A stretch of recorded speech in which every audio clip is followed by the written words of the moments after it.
Bienvenidos en Contexto, soy Sebastián Salazar y el día de hoy los voy a acompañar en un programa en el que vamos a hablar exclusivamente y únicamente de la situación sísmica en nuestro país. Recientemente tuvimos un temblor que nos movió a todos aquí en la capital y que además requiere de una investigación profunda para saber exactamente qué es lo que está ocurriendo, qué es lo que lleva a que se muevan estos sismos y ese sismo del que siempre hablan, que va a ser de una magnitud incomparable. Con eso nosotros vamos a ir en el programa de hoy, así que nos damos una pausa y volvemos con ello. En Contexto llega gracias a Universidad César Vallejo y Los Portales. Bueno, estamos de vuelta aquí en Contexto y como les adelantábamos, tuvimos recientemente un temblor bastante fuerte que se sintió al menos bastante fuerte en Lima y esto, digamos, ha vuelto a traer a colación los temas de la situación sísmica en el Perú. Recordarán en general que no ha sido la primera vez que tenemos un evento sísmico de cierta magnitud. Y sin embargo siempre se dice pues, que en Lima todavía falta un gran evento sísmico que hasta el día de hoy todavía no se ha llevado a cabo. Para hablar del tema se encuentra con nosotros el presidente ejecutivo del Instituto Geofísico del Perú, Hernando Tavera. Gracias por estar aquí con nosotros, señor Tavera. Muy buenas tardes.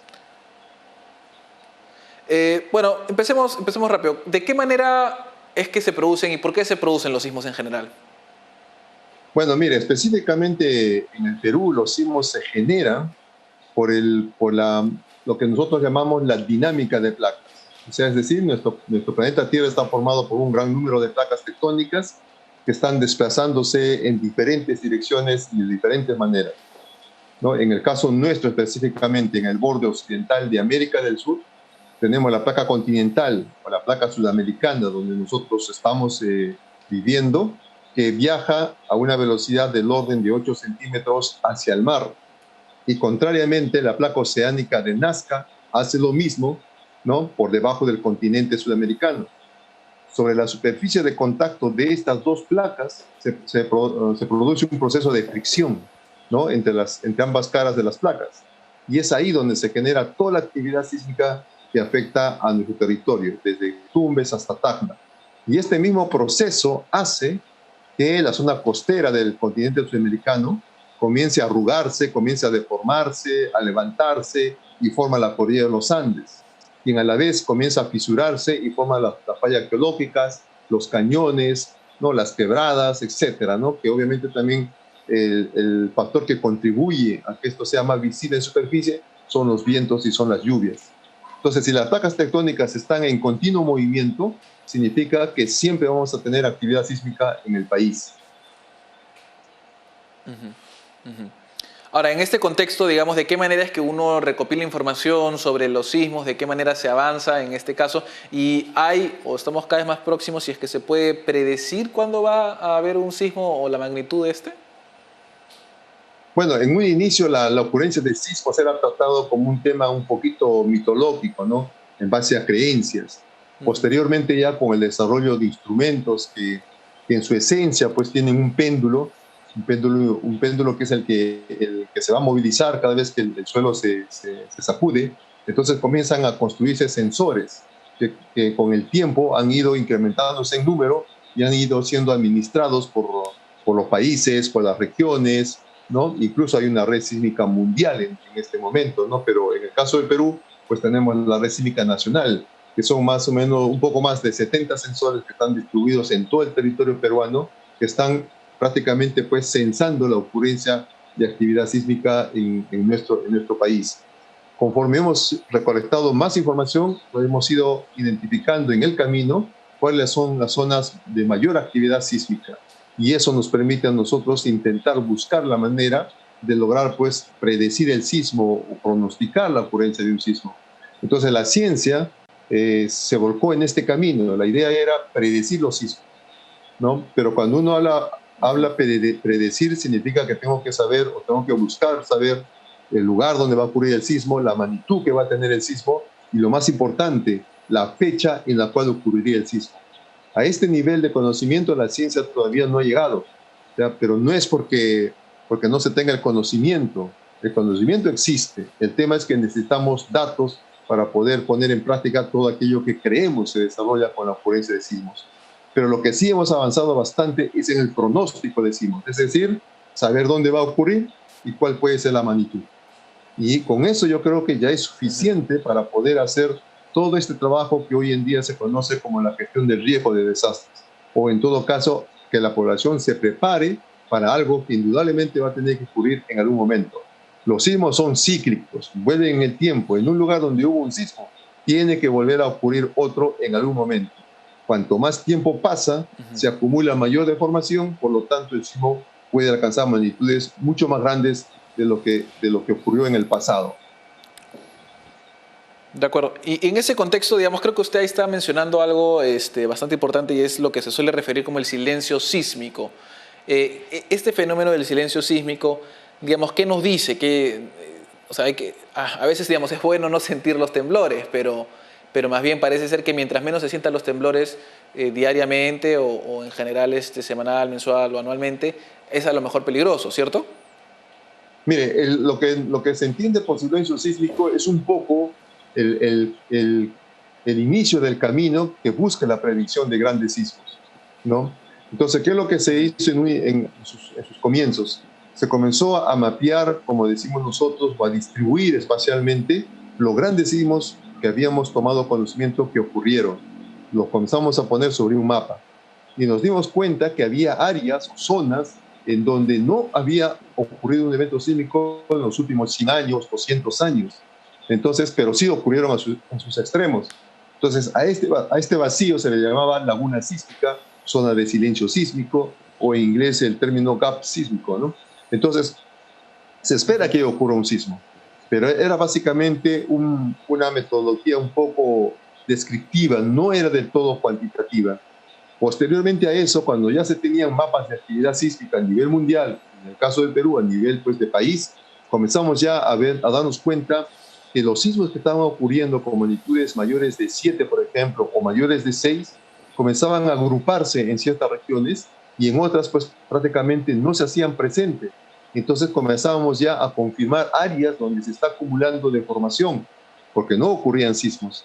Y a esas áreas se le comenzó a llamar asperezas. Entonces se han hecho muchísimas publicaciones en este sentido, y en el Perú también las hicimos, y comenzamos a identificar las asperezas. En ese momento, las asperezas marcaban claramente una zona de acumulación de deformación frente a la costa central del Perú, en la zona sur del Perú, frente a la costa de Arequipa, Moquegua y Tacna, y también un poco en la costa de la región Ica.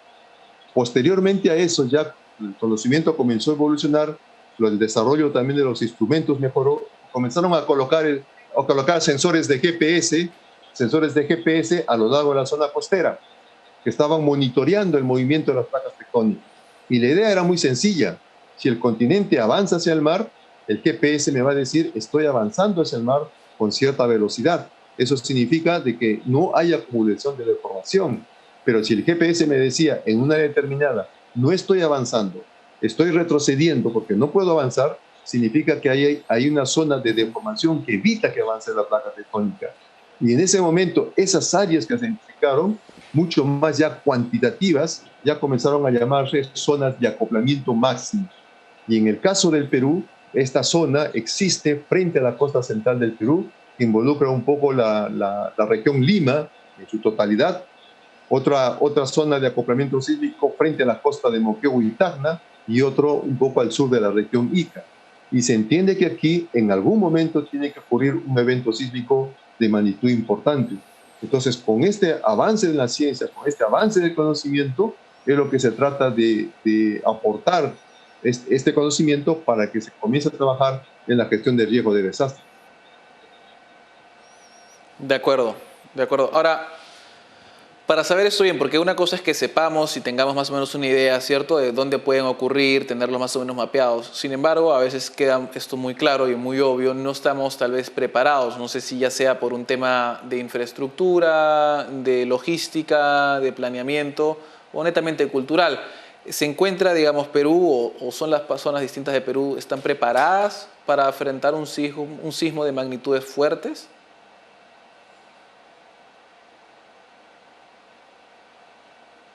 El terremoto Tavera, del 2001, 2007, lo que hemos aprendido es que igual el evento sísmico del 22 de junio Lo que hemos aprendido es que estos eventos sísmicos fuertes solamente sacuden el suelo con mucha intensidad, ¿no? Y las personas únicamente son afectadas si sus viviendas colapsan total o parcialmente.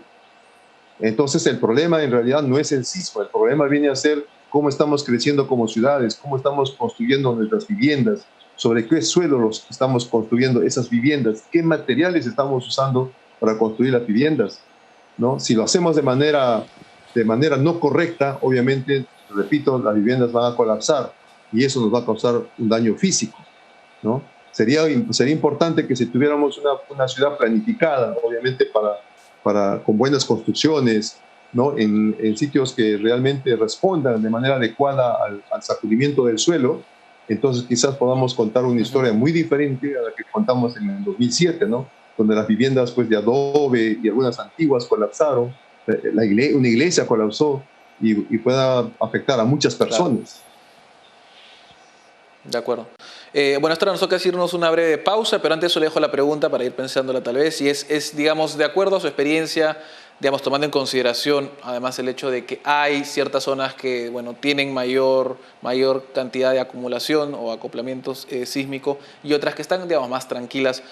¿Cuáles son las regiones que usted ve que están más o menos preparadas para afrontar un sismo de magnitudes potentes como las que se han estado, como la que vivimos recientemente, dicho sea de paso? Pausa y volvemos con eso.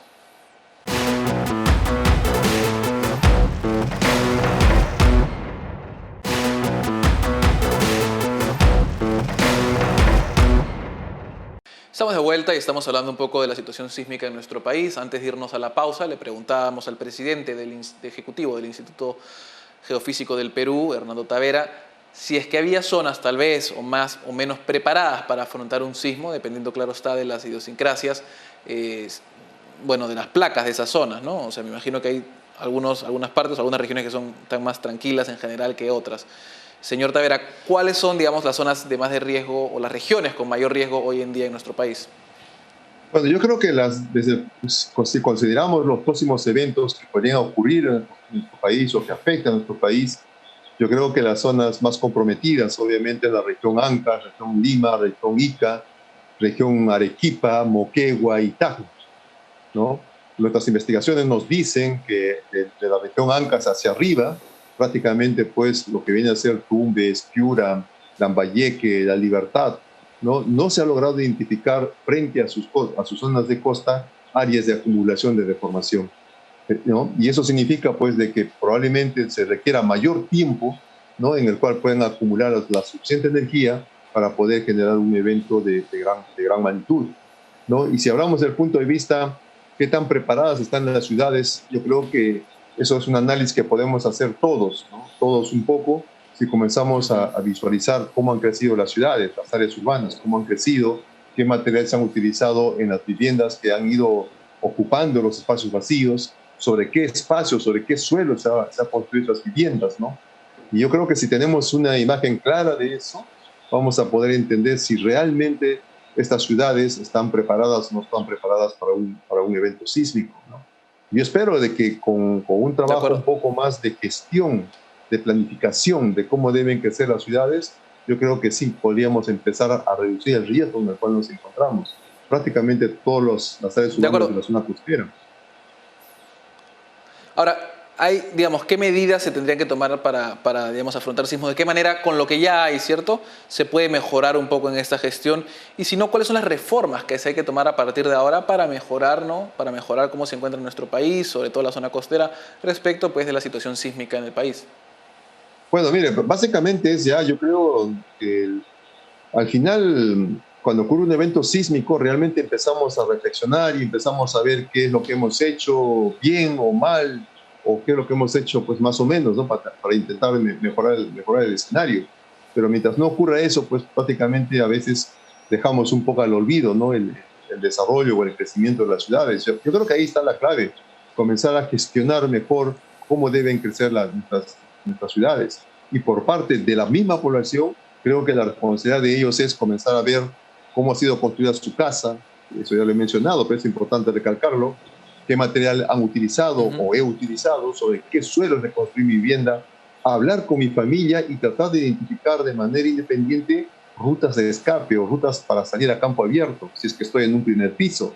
Si estoy en un segundo, tercero o cuarto piso hacia arriba, lo que tengo que hacer es identificar cuál es la zona segura dentro de mi apartamento para lograr posicionarme ahí, en ese lugar cuando ocurre el sismo.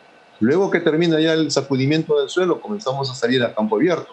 Si hacemos solamente eso, realmente vamos a estar haciendo cultura de prevención, vamos a estar haciendo gestión de riesgo y vamos a estar tratando de proteger nuestra vida.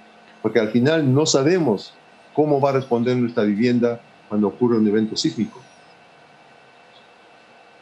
De acuerdo. Ahora, ¿hay, digamos, algún tipo, o sea, de precauciones que se puedan tomar, por ejemplo, ¿no? O sea, digamos, para cualquier persona que ya tiene su vivienda, digamos, a veces se dice, no, el tema de las columnas, o a veces salir corriendo por las escaleras, no tomar el elevador, eso, digamos, es un poco ya sentido común hoy en día. ¿Hay algo que tal vez que no se haya conversado mucho para las personas en caso se encuentren ante una emergencia? ¿No? Tal vez algo que se pueda hacer. En realidad estas cosas ya se han dicho de muchas maneras. Y nosotros esperamos realmente que la población pueda recoger, ¿no? las recomendaciones o los comentarios que estamos haciendo, ¿no? Es importante que comencemos a identificar las zonas de ruta de escape, como se suele decir, ¿no? Dentro de nuestras viviendas a campo abierto. Y en los segundos pisos hacia arriba, ya lo he mencionado, identificar las zonas seguras. Eso significa, pues, dónde están las columnas más resistentes, ¿no? Dónde están las zonas más libres de que pueda caer algún objeto, ¿no? Eso es importantísimo. Y si vivimos pues, en un departamento, se entiende que la empresa o la que ha construido conoce perfectamente los planos y eso puede sernos muy útil para comenzar a identificar lo que he mencionado. Hay un trabajo muy importante que tiene que hacer la población, porque al final se trata de salvaguardar la vida de ellos mismos, ¿no? Y tenemos que asumir con responsabilidad la tarea que nos toca. Ahora, entonces, digamos, tomando en cuenta lo que usted nos acaba de decir y sobre todo tomando en consideración el hecho de que muchas veces hay autoconstrucción en nuestro país, ¿cierto? ¿Hay algo que se pueda hacer, digamos, si alguien ve que su vivienda no está tal vez del todo adaptada para un evento sísmico? ¿Hay algo que pueda cambiar, que no requiera pues rehacer su vivienda? Mire, es difícil realmente intentar reconstruir una ciudad, ¿no? Eso es complicado en este momento. Yo creo que por eso es muy saludable lo que les he estado mencionando, ¿no? Como no sabemos cómo va a responder esta vivienda, tenemos que realizar nuestros propios simulacros. El día 29 de junio ha habido una propuesta de simulacro que se ha tratado de compartir con toda la población peruana. Y yo espero que realmente pues, la población haya participado, haya tomado nota de qué es lo que tiene que hacer, sobre todo ahora que estamos en pandemia. Si se ha logrado hacer eso, yo creo que ya habremos avanzado bastante, pero al final es una responsabilidad que tiene que recaer en la misma familia o el mismo responsable de la familia. De acuerdo. De acuerdo, señor Tavera, gracias por esta entrevista. Antes de despedirme, porque sí quiero hacerle la pregunta puntual, dicho sea de paso, es esta idea de que hay un sismo gigantesco que va a llegar a Lima en algún momento y que cada año que pasa solo aumenta la probabilidad. ¿En qué nivel de probabilidad nos encontramos de que ocurra un sismo el próximo año de escalas gigantescas en nuestra capital? Mire, en realidad lo único que nos queda a nosotros es, cuando uno intenta hacer probabilidades, tiene que ver qué tantos datos tiene para intentar hacer estadísticas, ¿no? Y en nuestros 500 años de historia sísmica en el Perú, en el caso exclusivo de la región central, todo nos indica que el sismo de 1582 fue un evento sísmico muy grande, al igual que el de 1746. Y desde entonces no ocurrió otro evento de características similares.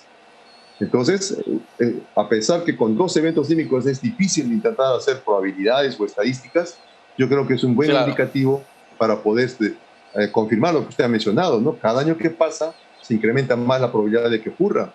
Pero del año 1582 a 1746 y al 2021, ¿qué es lo que ha cambiado? El sismo va a ser el mismo, probablemente. Las mismas características, el mismo sacudimiento del suelo, eso probablemente no cambie. ¿Qué es lo que ha cambiado? El crecimiento de la ciudad, la superpoblación de la ciudad, las condiciones en las cuales ha crecido la ciudad. Entonces, en el pasar del tiempo nos hemos ido haciendo cada vez más en una situación de alto riesgo. Ahora, digamos, de 1700 a ahora, digamos, la cantidad de años que han pasado ya son bastantes, ¿no? ¿Se esperaría, hay algún chance de que se haya disipado esa energía por algún otro lado? O digamos, se espera siempre que se repita en exactamente el mismo sitio y con las mismas características idénticas?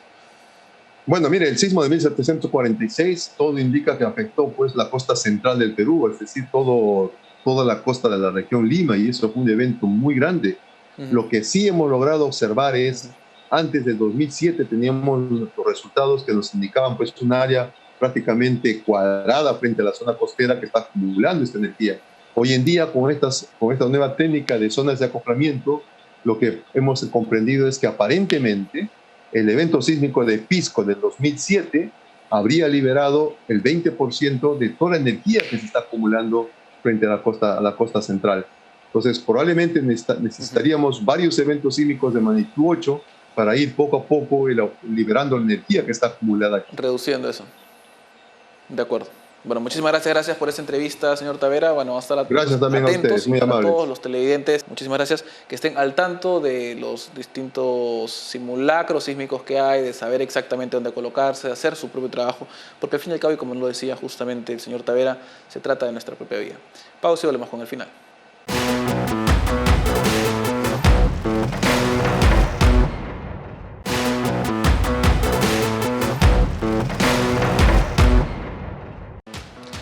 Estamos de vuelta ahora con la parte final del programa y ya lo han escuchado, lo hemos visto y la verdad que en realidad es lo que siempre se dice. Hay varias cosas que se tienen que hacer, desde reestructurar cómo se están llevando a cabo las ciudades, cómo se arman las casas, cómo se distribuye la fuerza, y hasta cosas que cada uno puede hacer en su casa, identificar las salidas, las rutas de escape, saber exactamente dónde están las columnas que pueden protegernos, tener un kit para cualquier tipo de eventualidad. Estas son cosas simples y sencillas que cada uno puede hacer, y además y sobre todo estar muy atentos a todas estas situaciones, más allá de cosas que se puedan mejorar en el largo y mediano plazo, como ya una reestructuración un poco de la manera en la que crecen las ciudades en nuestro país. Igual hay que estar muy atentos porque, como lo hemos escuchado, las probabilidades de un sismo de alta magnitud se mantienen, siguen creciendo con los años, y es necesario además encontrar, mejor dicho, eventos sísmicos que disipen esta energía para que no sea tan intenso en caso llegue, que esperemos no lo haga. Con eso nos despedimos a esta hora aquí en Contexto. Nos puede buscar a través de YouTube, pone En Contexto en el buscador, nos va a encontrar. Tenemos programas de todo, desde geopolítica hasta deportes. Nos despedimos y nos vemos otro día. En Contexto llega gracias a Universidad César Vallejo y Los Portales.